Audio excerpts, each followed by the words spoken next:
चलो आपसे एक सवाल पूछता हूँ, आपको क्या लगता है कि अच्छी पेरेंटिंग एक फादर कर सकता है या फिर मदर? आप में से कुछ बोलेंगे कि दोनों, लेकिन अगर बात यही सिंगल पेरेंटिंग पे आए तो क्या आपका जवाब सेम रहेगा? यही सवाल से डील करती है नेटफ्लिक्स की नई सीरीज सिंगल पापा, और आज हम इसी का रिव्यू करते हैं।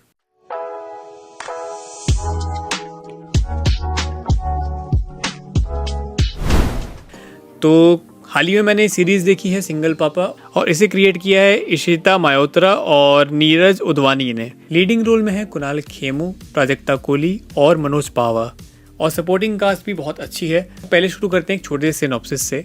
तो सिंगल पापा स्टोरी है कुणाल खेमू के कैरेक्टर की, जो कि फादर बनना चाहता है, लेकिन उसकी वाइफ उससे डिवोर्स चाहती है क्योंकि वो खुद ही एक बच्चे की तरह है। और आफ्टर डिवोर्स वो ट्राई करता है मूव ऑन होने का और सेटल होने का, और उसी बीच में उसको एक क्यूट सा बेबी मिलता है अपने गाड़ी में, और वो अबैंडन्ड होता है। और उसके बाद वो उस बच्चे से बहुत अटैच हो जाता है और उसकी कस्टडी लेना चाहता है फ्रॉम एन एनजीओ। और पूरी सीरीज़ इसी पे रिवॉल्व करती है कि क्या वो एंड में इस बच्चे की कस्टडी ले पाएगा। इसमें बहुत सारे ट्विस्ट एंड टर्न्स आते हैं। तो इस सीरीज़ की सबसे अच्छी बात मुझे यही लगी, इसकी लाइट हार्टेड टोन और कॉमेडी।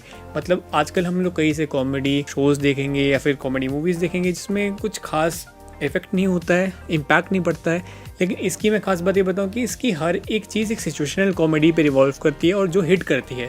इसके कास्ट की मैं बात करूं तो कुणाल खेमू एज यूजुअल उन्होंने अपना बेस्ट काम दिया है। मतलब उनका जो इंटरप्रिटेशन है एज अ सिंगल फादर, उनकी डेस्परेशन हमें फील होती है स्क्रीन पे कि वो कितना चाहते हैं इस बच्चे को अपने पास रखना और कितना उससे अटैच है। और उसी के साथ साथ इसमें नेहा धूपिया भी है, जो कि नेहा धूपिया ही प्ले कर रही है। सुन मेरी बात, इट्स हर चॉइस। जब इसने खुद ही डिसाइड कर लिया है तो मैं कौन होती हूँ रोकने वाली। इसमें दो मैं स्पेशल मेंशन देना चाहूँगा, मनोज पावा को और दयानंद शेट्टी को, क्योंकि भाई साहब इन दोनों ने ही पूरी सीरीज़ में एक अलग इम्पैक्ट रख दिया। मतलब मेन कैरेक्टर से हट के इन दोनों का मुझे रोल बहुत अच्छा लगा। मनोज पावा कुणाल खेमू के फादर का रोल प्ले कर रहे हैं इसमें, और उनका जो बैंटर है कुणाल खेमू के साथ वो बहुत अच्छा है, एक फादरली सन का रिलेशन दिखाया गया है। और फिर बात करें दयानंद शेट्टी की, जो अपने दया हैं, भाई साहब उन्होंने तो भाई उनकी कैमियो ने मेरे को सरप्राइज़ कर दिया इस पूरे शो में। और भाई साहब सिर्फ एक कैमियो ही नहीं है, ये बेसिकली इनका एक पूरा प्रॉपर रोल है इसमें। लेकिन भाई साहब जब इनकी एंट्री होती है, भाई साहब जिस तरीके से उसको शूट किया गया है, मतलब ऐसा होता है कि भाई तुमने दिखाया कुछ और हुआ कुछ।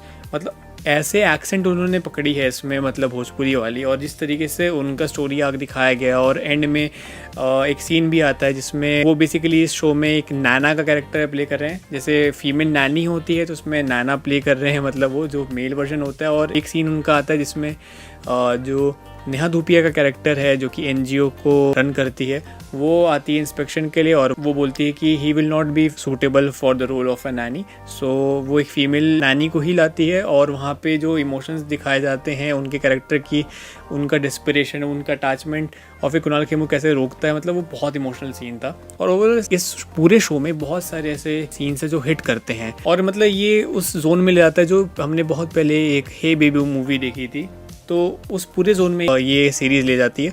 सीरीज़ ज़्यादा बड़ी नहीं है, 6 एपिसोड्स की है, तो आप पूरी फैमिली के साथ एंजॉय कर सकते हो। कोई भी ऐसी वैसी गाली नहीं है इसमें खास, प्रॉपर सिचुएशनल कॉमेडी है। और मतलब कुछ चीज़ों में तो सीरियसली बहुत हंसी आ गई। और जो थीम्स दिखाए हैं शो में वो बहुत ही ज़्यादा सही है, मतलब बहुत आज के टाइम के हिसाब से, कि अगर आप सिंगल पेरेंटिंग करना चाह रहे हो तो क्या पेरेंटिंग का मतलब यही है कि वो एक फीमेल ही अच्छे कर सकती है, क्या एक मेल अच्छा पेरेंट नहीं बन सकता? तो ये जेंडर रोल्स को बहुत अच्छे से दिखाती है। साथ ही साथ ये थोड़ा फादर सन रिलेशनशिप के थीम्स को भी रखती है, जो ओल्ड एज होम में पेरेंट्स को छोड़ देते हैं उस थीम को भी रखती है, उस पर बहुत अच्छा टेक लेती है। और साथ में जो मैरिजेस होते हैं अभी के, तो उनमें क्या क्या चीज़ें होती है, कैसी बैंटर बनती है, क्या क्या होता है, तो ये मैरिज के ऊपर भी एक अच्छा टेक लिया गया है। और ओवरऑल अगर मैं इसका एक शॉर्ट कंक्लूजन निकालूँ तो ये जेंडर रोल्स के बारे में शो ज़्यादा है रादर देन सिंगल पेरेंटिंग के ऊपर, तो पूरे शो में विजिबल भी होता है। तो ये चीज़ अच्छी लगी मुझे शो के बारे में। और एक चीज़ बता दो भाई, प्राजक्ता कोहली को भाई साहब हर मूवी में शादी करना ज़रूरी है क्या? भाई साहब मिसमैच में इसने शादी की, उसके बाद जुग जुग जियो में इसने शादी की, फिर उसके बाद हमने इसको अभी देखा था सनी संस्कारी की तुलसी कुमारी, उसमें भी इसकी शादी हो रही थी। और उसके बाद भाई साहब इस सीरीज़ में भी इसकी शादी होती है। और जब जब इसकी शादी होती है भाई साहब कुछ ना कुछ कांड तो होता ही इसकी शादी में। मतलब तुमने प्राजक्ता कोहली को कैसे शादी करने के लिए रखा हुआ है क्या अपने पूरी सीरीज़ में?